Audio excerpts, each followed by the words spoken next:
ke a mo utlwa ne molele thata mme potso ya go le utlwala le motho ne re motlhofo thata gape gongwe gore a e tlhaloganye sentle ka gore ke yone a bogelo ebile kore give us for example the total amount e rekileng dikgomo tseo gongwe ke bo 40 million bo bokae ke ra tsotlhe from America le Australia o botsa gore madi ao a o tla re bolelang gore ke bokae otlhe a rekileng dikgomo go tsweng go America ha nne go rekilwe dikgomo tseo mo Botswana a be le di tsaya la go ntsha yone semen eo mo go tsona don't you think le ka bele empowerile Batswana ka bone bo 40-50 million ba go le tsamayela di kgaolo yela le reka dikgomo le bela go di ba gone go le beileng tsa ma America teng e be le ntsha moroto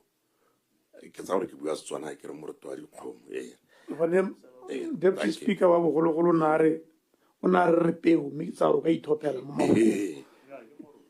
mme tota a re se ka ranyeletsa Setswana sa rona ke moroto wa dikgomo ha ne le tsere dikgomo tsa Setswana e be le dira ka kae ne totally o tla re bolelelang yone which I think is about 40 million nka be gompie kwa na monna mogolo ko masimo a Mosokotso a rekise dikgomo tse 20 o le ko boketekete a rekisetse 50 ke ne le sa akanya go dira jalo accounting officer we arabe ka bokushwane re wele o ka re we nya go sia mme ke arabe ya gore go dirisitswe bokae motlotle go dirisitswe madi a kana ka 51 million 51 million era gongwe ke thubaganye jaana gore mo go tsene ditso ko America madi ke 22 nya ke tsa gore chairman o tla intshwarela gore a re le go dirisitswe 51 million a ka chemena re kana nako ke maba okay o ska re tsene ditso ke bo kana tse di go dirisitswe 51 million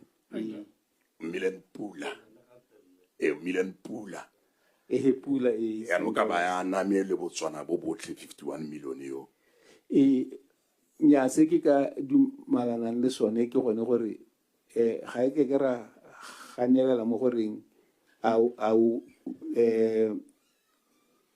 51 million o tshwanetse go ka bana namele Botswana jote mme hanka ke ranyanga le gore gongwe a bokete